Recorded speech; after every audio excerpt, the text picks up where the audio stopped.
दिवसागणिक प्रेक्षकांवर असलेला साऊथ चित्रपटांचा प्रभाव वाढताना दिसतोय। लोकप्रिय साऊथ सिनेमांच्या यादीत एस राजमौली यांचा बाहुबली हा चित्रपट नक्कीच अग्रस्थानी आहे।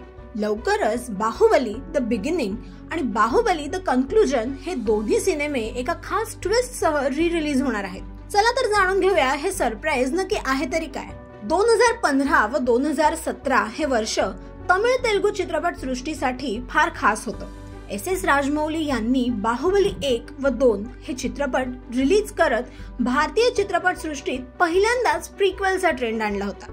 आता हे दोन्ही प्रीक्वेल्स एकत्र करत 31 ऑक्टोबर 2025 रोजी बाहुबली द एपिक या नावाने दोन्ही भागांचे मिळून एकत्रित असा भव्य सिनेमा रिलीज होणार आहे।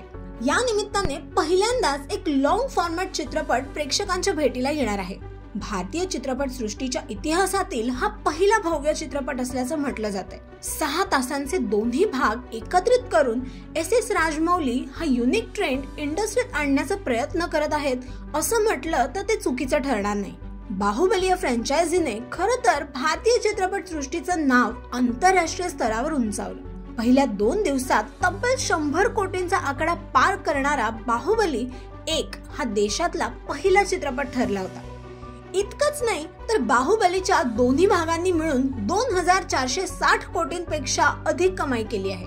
आणि आता पुन्हा एकदा भारतीय चित्रपट सृष्टीतील सगळ्यात मोठ्या चित्रपटाचा साक्षीदार होण्याची वेळ आली असून सर्व प्रेक्षक हे राजमौली यांच्या बाहुबली द एपिक या सिनेमाची आतुरतेने वाट पाहत आहेत। तुम्ही किती एक्साइटेड आहात आणि तुमचे राजमौलींच्या या नव्या ट्रेंड बद्दल काय मत आहे हे आम्हाला कमेंट बॉक्स मध्ये नक्की सांगा। आणि अशाच सिने इंडस्ट्री मधल्या ताज्या घडामोडींसाठी कलाकृती मीडियाला सबस्क्राइब करा।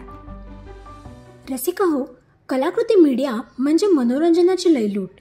मनोरंजन क्षेत्रातील किस्से व घडामोडींचा आस्वाद घेण्यासाठी कलाकृती मीडिया या YouTube चॅनलला सबस्क्राइब करा आणि व्हिडिओ लाईक करा।